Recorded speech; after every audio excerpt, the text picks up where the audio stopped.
Thank you, Alyssa. And actually, oh, yeah, that's my fan right there. And actually, I didn't even pay her to give me that great introduction. So we are going to be talking about personal branding today. Before we even get started, can anyone tell me what is branding? And I see a few people that was at the workshop yesterday. Was it yesterday? I don't know my days. Done a lot of workshops this week. Yeah, the panel. Tuesday. Yeah. Wow, that was so long ago. It's only Thursday, but when you think of branding, what do you think branding is? And if you don't actually volunteer, I will point out people. So, yes, go ahead. Take one for the team. Like something that you're known for? Known for, yes, yes. Anyone else? Oh, you guys are great. You're raising your hands. That is good. You make my job so much easier. Go ahead. Like your professional image. Your professional image, yes. Yes. Oh, wow. You stole that right out of the book. I was going to say that, but now you already said it. I don't even need to say it anymore. Go ahead. Yes, so personal branding, we are going to be talking a lot about it. So for today, we are going to be focusing on defining what branding is, defining what personal branding is, talk a little bit about effective communication. Any chance I get, I talk about communication just because it's kind of in my title, so I almost feel like I have to. And we are going to be talking about the correlation between personal branding and networking. And we are going to be creating social media if you don't already have one and if you wish to do one. And I will actually do some consulting and go around and make sure that you get the help that you need if you need it. And if you already have social media and you want to actually make sure that your personal branding is what you want it to be, we can review that together as well. And I see that you're already seated in groups. So at the end, I'm going to ask you to be in groups. So if you're sitting by yourself, I am going to ask you to combine, but not now. Later on, we're gonna ask you to combine the seats. So branding is the process of creating and managing a unique identity for a company, product, or serving. That is branding itself, right? So when it comes to branding, there are different elements of branding. The identity, which some of you mentioned, the message, the voice, the experience, and the way that brand positioned themselves. So who can tell me what you think these are, like those logos? When you see those logos, do you know what they are?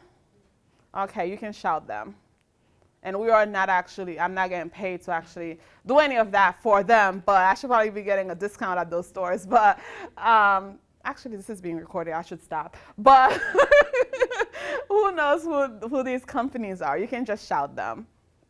Starbucks. We have Starbucks. I love Starbucks. Nike. Apple. Louis. And the other one? Chevy. Oh, wow. Some people don't know what Chevy is. I feel offended. I have Chevy.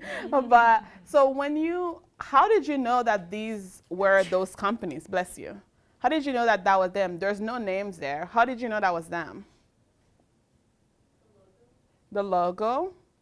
Anyone else? Okay. So these companies spent years just marketing themselves and giving us the message to the point they were saying, so for instance, I'll take Nike, for instance, right? Like it's just like a check mark, but we have seen it so many time again.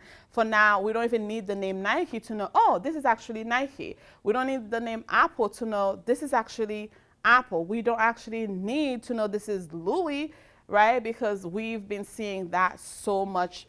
We've been seeing that on a consistent basis. It's the same thing with personal branding. So personal branding, when others talk about you, what do you want them to say, right? Because believe it or not, we all have a personal brand. Whether you take time to think about it or you don't, you have a personal brand. There's a way that you may perceive yourself, but there's also a way that others perceive you as a person.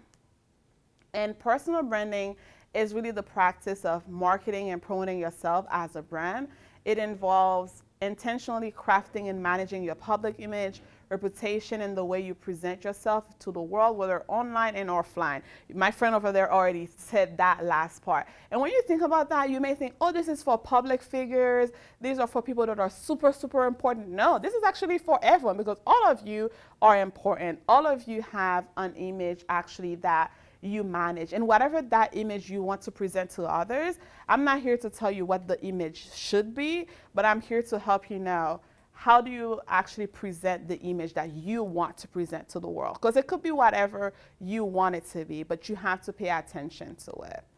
And when it comes to personal branding, there are some elements that we have to think about. We have to think about self-awareness. You have to know yourself. I know I love to talk.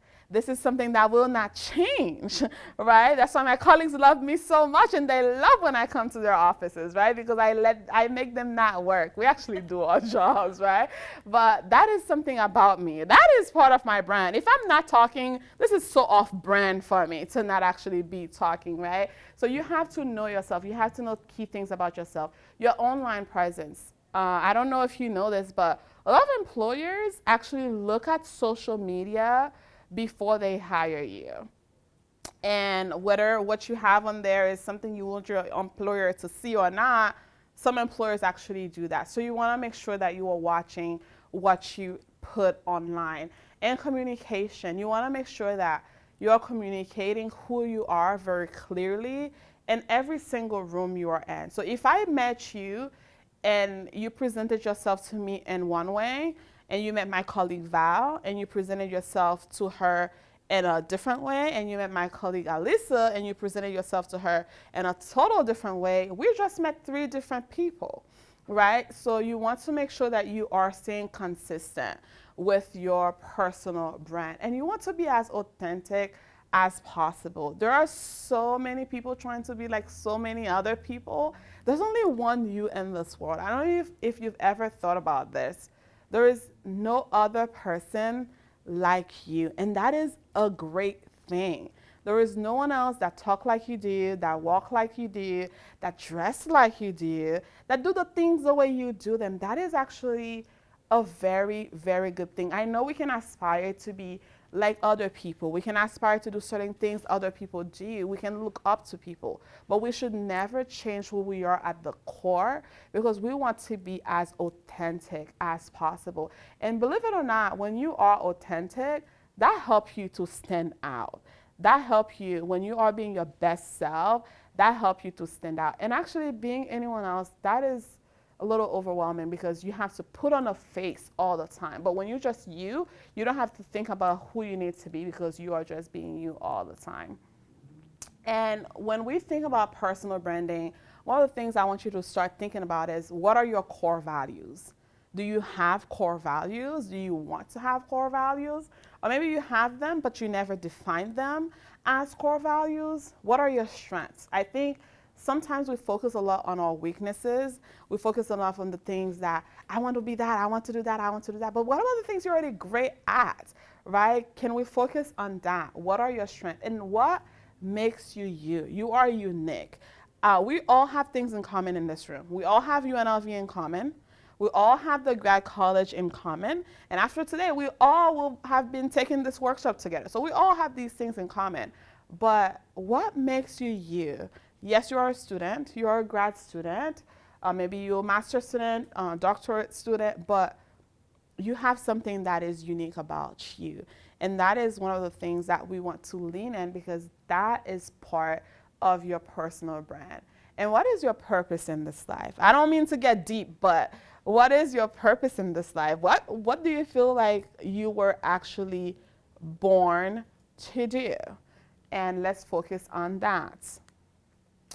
And I love stories, and I don't know if you got to put your tickets in the books back there, but there's one of my favorite books back there, if I do say so myself. There's one of my favorite books is Building a Story Brand, and it really talks about storytelling. How do we tell our stories? So when it comes to storytelling, story is really the greatest weapon we have to combat the noise because there's so many noises happening around us all the time. And if you can just focus on whatever your purpose is and whatever your story is, that will actually help you succeed. And when it comes to stories, it helps you organize the information in such a way that people are compelled to listen.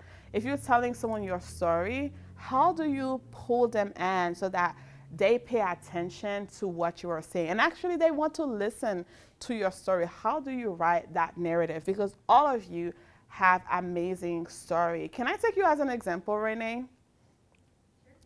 She's like, you already did it. But so Renee, we were talking earlier, late last month, we were talking. And the more we talked, the more I'm like, these are great things about you. What do you mean you don't do a lot of things? And the more we talked, the more I figured out, oh, you're not just a Grad Rebel ambassador. You also do this. You also do that. So these are all these things that she is doing. And she's just so humble. I'm like, it's okay for me to brag about you. You don't have to do it. I'll do it for you, right? That's actually my job, is to tell the stories of our great students. So when it comes to your story, when it comes to the things you accomplish, these are your accomplishments. Don't shy away from saying, I am great. Actually, I am doing the thing, right? Don't shy away of telling others your story. It's not bragging. It's just facts. Like, you actually did accomplish those things. You did put in the work to do these things. So it's okay to tell your stories. And if you feel shy of telling your stories, tell it to me and I'll tell it to the world for you. That's literally my job, is to tell your stories.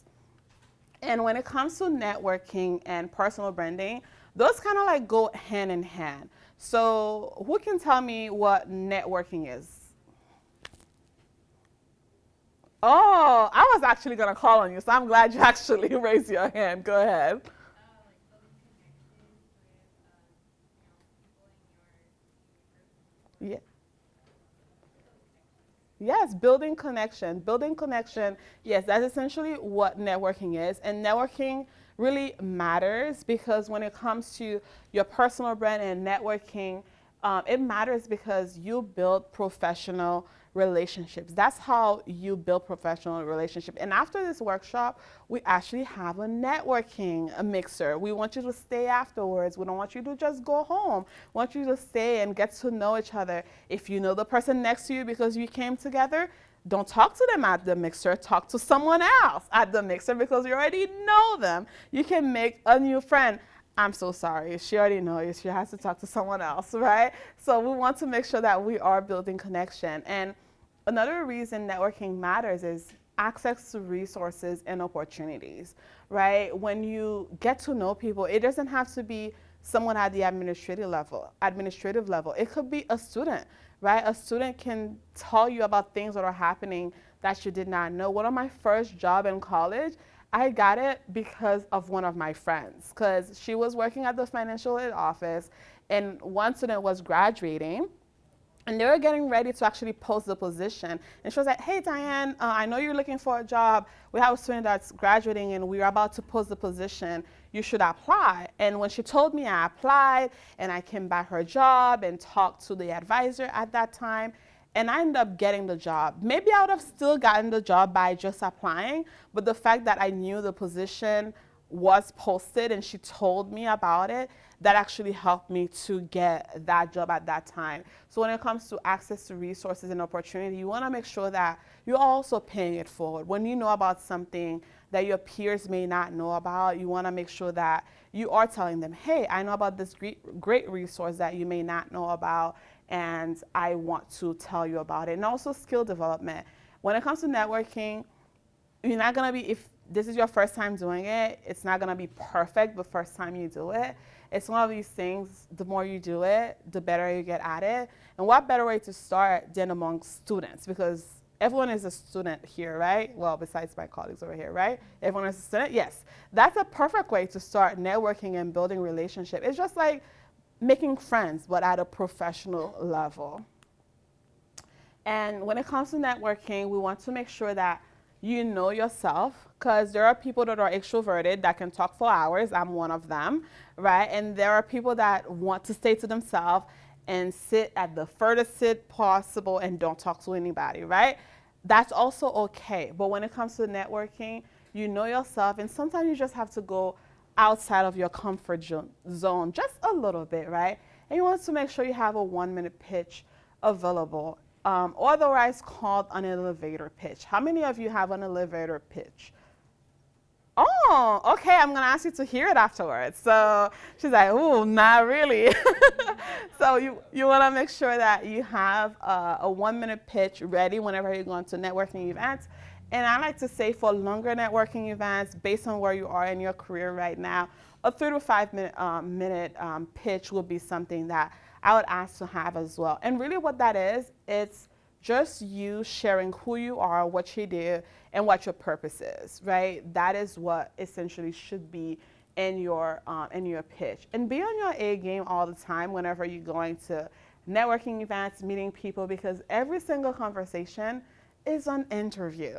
Whether you know it or not, every conversation is an interview. Even in friendship, when you meet someone for the first time, let's say a classmate, a colleague, based on how that conversation go, you may decide whether you want to be friend with that person or not. So it's not just about a job, but every single conversation you have is an interview.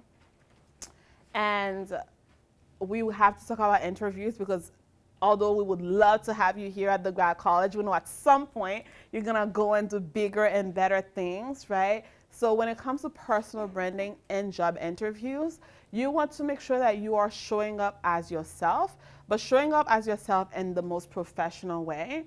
And first impression matter. I know a lot of people say we don't judge the book by its cover. We welcome everyone. It doesn't really matter. First impressions still matter, right? You have to conduct yourself in a very professional way. And when you are in an interview, you want to study the room and connect with others. So one of the things I did when I was getting this job, actually, one of the people that was part of my committee, she was in charge of social media. And when I asked her what she did, she said social media. And we had about 2 to 3 minutes before the interview. I was like, oh, you do social media. And I love social media. I love XYZ and XYZ. So we just talked about social media. I talked about me, but I really talked about her because I was talking about something that I know that she was interested in. And you want to make sure that you are prepared to show your employers why they should hire you. Most time people will ask you that question, but I think sometimes we don't spend enough time actually crafting that answer. And that answer should be something that show how great you are, but also how great you will be for their company, whatever the company is. And when you get the job, if you can, within that first month, do exactly what you say you were going to do. Whatever it is, it could be something so small, but whatever it is, do exactly what you say you are going to do. For me, one of the things I did is that I love forms, I love systems, and I love processes. That's one of the first things I said when I was doing my last job interview. The first thing I did when I started was I created forms and I created systems, right? So don't say something that oh, it's going to take me a year to accomplish that. You can still say those things. It could be long term, but try your best to actually say something you can accomplish within the first 90 days so that you can actually make that impression, because again, even after the job, first impression still matters. And for now, we're going to do a brief activity together. I would love for you to create a brief elevator pitch statement. And really, that could be just, let's say I'm not going to make you go on the elevator, but I had a professor that actually made us do this. We had to go up and down the elevator to actually say our elevator pitch. So let's say you walk into the elevator, maybe, 15 seconds, 15 to 30 seconds. You walk into the elevator and you meet someone. Let's say you meet the provost, you meet one of the deans, and they see your shirt. Let's say they see your shirt that says UNLV radiochemistry, and they say, oh, what are you studying? What are you doing your research on, right? Or what year are you? So you want to be able to actually have something that's broad enough that you can tell it to everyone, but also something you can tailor based on who is asking you the question. Does that make sense? All right, so this is the time where if you don't have a notebook, you can do it on your phone or your computer. I promise I'm not gonna ask you to say it out loud unless you actually really want to, which will make me really happy. So when it comes to your elevator pitch, when it comes to that statement, the first time you write it and the first time you say it to someone else might be a little bit uncomfortable, right? I know what I asked you to do probably was a little bit uncomfortable, but the more you do it, the more comfortable it will get. And the more you practice it, the more you might say, oh, I should have told them this, or I need to take out this, or I need to add this. So the more you do it, the better you get at it. So I would say, even after tonight, I would say, every time you meet someone for the first time, try telling them what you crafted. And the more you say it, the more natural it will become to you. Because right now it might sound a little rehearsed because you just wrote it, and you probably read what you wrote when you were telling it to the person. But the more you say it, the more it will become something that's very natural for you to say. And now social media. I know that was one of the biggest part of this presentation. There are many, many different social media platforms. The ones that I use the most are Instagram, Facebook, X, LinkedIn, Flip, TikTok, Threads, Snapchat. I don't know about you, but when I was an undergrad, Snapchat was the social media that everyone was using, the filters. But I don't even use Snapchat as much anymore. But I know these social media platforms are still very relevant. And when it comes to a strategy for posting for your personal life and professional life, I'll focus a lot more on your professional life. So you want to make sure that you are differentiating the different platforms, because what you post on one platform doesn't have to be what you post on the other platform. Or if you post the same thing, you can actually maneuver what you post. You can post the same thing, but maybe the caption is different. For instance, if I go on vacation, I don't need to post that on my LinkedIn. That is for either my Instagram feed or my Instagram stories, right? I don't need necessarily for LinkedIn to know I went on vacation. But if I went to a conference, I'm definitely going to be posting it on LinkedIn, and I may or may not post it on Instagram, Snapchat, and Facebook. I might post it just on LinkedIn, right? And you want to make sure when you're creating content, you are creating content for each platform. That could be a tad tedious if that's not your world. If communication and social media is not your world, it's not what you actually do, it could be a little bit tedious to actually create content for each platform. But I really want to encourage you to actually just project that professional image that you want others to see you as, and especially if you're trying to go in the work field later, if you're going to different conferences right now, you're going to different workshops, you want to be posting these things. You want to actually show others that these are the things that you are doing, and even people that you network with. Let's say you come to this workshop or you go to other workshops or other conferences, you are going to be meeting people that are going to be adding you. Hey, do you have LinkedIn? Do you have social media? You are going to be meeting professional people that want to add you on LinkedIn, and you don't want them to add you on LinkedIn and all the things that are on your feed or your vacation, right? Or things about your personal life. Not that they don't care about these things, but that's not why they really added you to on LinkedIn. And you want to make sure you also study the behaviors on each platform. I do that because that's kind of like my world, but you can do that to see, okay, when I post this on Facebook, Instagram, and LinkedIn, how does this post do on each platform? Do people on LinkedIn really care about my vacation? Or people on Instagram are the people that actually really care about my vacation? And you want to be consistent, right? If you are going to be having a social media platform or don't have a social media platform, you want to be consistent. If you're going to post after each workshop or session or after each accomplishment, you can do that. If you want to post once a week or once a month, whatever you choose to do, just be consistent with that thing. It doesn't have to be every day. You just have to be consistent with whatever it is that you choose, right? So how many of you have LinkedIn by show of hands? Oh, most of you. And for the one of you that did not raise your hand, how many of you want to create a LinkedIn profile? Okay, maybe. You don't have to. What about social media in general? How many of you are on social media just in general? Okay. Okay, good, good. So when it comes to social media, you want to make sure that even if it's not LinkedIn, even if it's any other platform, one thing is that the things you delete on social media are still there somewhere. So you can say, oh, I archived this or I deleted this. It's still there somewhere. Not that your future employer is going to dig for everything in your social media, but just be mindful about what it is that you are posting on social media. So right now we're going to do another activity is if you don't already have a LinkedIn and you would like to create one, this will be the time that you create one. And if you already have one, I would like for you to take some time to actually look at the bio you currently have on your LinkedIn profile and see if it actually describes your personal brand. Does it describe you and your core values and all the things we just talked about? And if it does not actually have that, I'd love for you to take the next 3 minutes to edit the bio you currently have on LinkedIn. And if you are going to be creating one, you can take a little bit more time than this. And if you already did all of these things, and you're like, Diane, I have a great bio, I already have a LinkedIn profile, I have a great bio, my personal brand is on point. Well, I still have a task for you. I want you to draft the next few posts you are going to be posting on LinkedIn.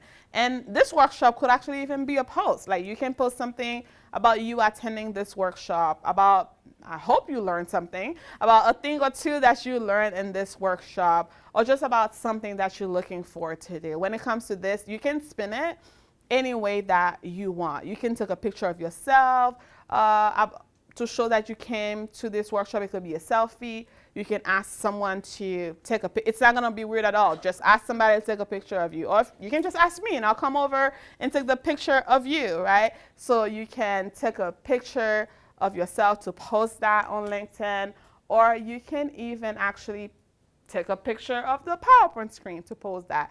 It's just something to show, hey, I'm doing this workshop and I came to this workshop. And then if you have other platforms, you're like, okay, I don't want to edit my LinkedIn. I still want to use other platforms, let's say, for instance, Facebook or Instagram. You're like, I still want to project a professional image on this platform. This will be the time where you actually do this activity. Any questions about this? Okay, I did say 3 minutes, but I feel like you guys probably need more than that. So I'll give you 5 minutes to do that. And I'll come around and look at your pages if you don't mind.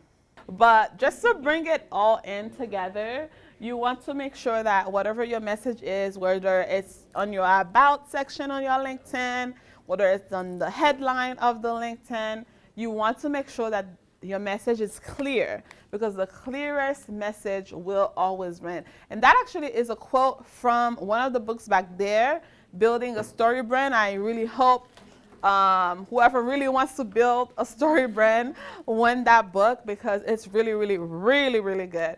And book recommendations I have for you, they're all back there. If you don't win them, you should still get them. So Building a Story Brand and Made to Stick, those are like 2 great communications and branding books. I would definitely highly, highly recommend them. And Deep Work is actually a book about professional development as a whole and how to stay focused. So I would also highly recommend that. And all 3 of those are in the back. Can you guess who suggested them? Okay, so this is really all I had for you today. Do I have time to take 2 questions, Talitha? Okay, I can take 2 questions maybe. I know you had one in the back. Yes. Yeah. Yes, that is actually a very good point, because I live on social media and I know that not everyone actually live on social media. So usually when I post, the next 30 minutes after I post, I'm usually very active. 30 minutes to an hour right after I post, I usually respond to everything right away. And I usually make comments. I usually would make comments or reach out to people right away. And I say, whatever you choose, be consistent with that. If you choose to after you post 30 minutes to an hour, you're gonna respond, then continue to do that. And let's say the next time you're gonna post again, let's say in a week or 2 weeks, the next time you're gonna post again, before you make your next post, you should go back to see if there's any comments that was left behind that you have not responded to, that you can respond to. Then when you do that very consistently, people that are posting comments, they're gonna know eventually, because whatever you do consistently, your audience will know. For me, I never post like in a rush when I don't have time. In my personal life, I don't post in a rush. Let's say it's 5 o'clock. You know what I do? If I have something I really want to post, right before I leave work, I post, because by the time I get home, it's about a 40-minute drive, and I can respond to everything by the time I actually get there. If I want to post something early in the morning, I'll leave work earlier, post it before I leave, because a lot of my friends are on the East Coast. And when I get to work, before I start work, I'm like, oh, I have like a 15, 20 minutes to respond. And I do that consistently. I think consistency is the key. And if someone really, really has something that they want to tell you, they could send you a direct message, is what I would say. Did that answer your question? Yes, it does. Thank you. Yeah. Did anyone else have another question? That is a very good question. So if you did not hear in the back, the question really is, if you don't go to conferences and you don't usually go to a lot of things, and what you've gone to has been a long time, but you want to continue to post consistently, what do you do about it? Is that essentially the question? Right. Okay, so it really goes back to your branding. What is your brand? What do you want others to know about you? For me personally, I post a lot of things about empowerment and professional development. Those are the things that I love. And my colleagues know I'm always recommending a book to them. I'm always telling them about a book I read, a book they should read. I'm always telling them about something like that. That is my personal brand. I love empowerment. I love positivity. That is what I live by. So for instance, what's your field? Educational psychology. Educational psychology. Let's say you want to be posting about educational psychology, and let's say you want to post consistently, but you don't go to a lot of workshops that is related to that, and you want to have that be your niche. One of the things you can do, let's say you read articles, whether it's for your classes or for leisure, you can post an article that you read. You can literally just post the link of that article, or you can post something you learned from that article, or whatever the new thing about the article is, that you can post something along that nature. Or let's say, for instance, you went your class, something that was very great about your class, or something about your research, something that you're looking forward to. That could be something you post, right? And also, let's say you follow any of those pages. I know there's a lot of different groups for very specific niche. You can also repost these things. And it could be something as simple as you are reading a book about psychology or education. You can post a picture of that book, or you can post that you're looking forward to reading that book. And if you want to take us along that journey, you can post something about you looking forward to reading the book. You can post something about when you meet the book, what you like so far about the book. And after you read the book, you can post something about it. One of the things I usually post is I keep my LinkedIn up to date about how many books I'm reading so far. So last year I read 38 books, and every month I usually post about, oh, I read 4 books this month, or this month wasn't really a good month. I only read 1 book this month. So that's one of the things that I usually post. Did that answer you more or less? It did. Okay. I think I have to just get used to it. And the thing is, when you're first getting started to post, it's going to be a little uncomfortable, because that's not your world, right? And it could be something as simple as you just repost. To begin with, you don't have to create posts. If you just say, I'm just gonna scroll a little bit, and then whatever I like, I repost it. Whether you do that once a week, every other week, once a month, you can gradually get there. You don't have to think, oh, I have to go home and create a calendar post to post something every week. You don't have to do that. You can gradually start. And I think we had a workshop on social media with TGA, and I know we're gonna probably have another one next semester that just talks about social media, posting, crafting posts. So if you guys are not graduating this semester, we're gonna have something else to actually go into details about creating the post, what type of post to post, and also how to create a calendar, because there's a lot of platforms you can schedule the post. You don't have to be sitting there posting it. You can schedule the post to post it for you. You don't have to be actively doing that. So we can talk a little bit about that as well. But if I say consistency is the key, so if you're gonna choose to put once a month or every other week, whatever that thing is, you can stick to it. And in the beginning, it's not gonna stick. Like the book Made to Stick talk about it. In the beginning, it may not stick, but the more you do it, the more what you're trying to do will stick. And I do have my email up here and my phone number.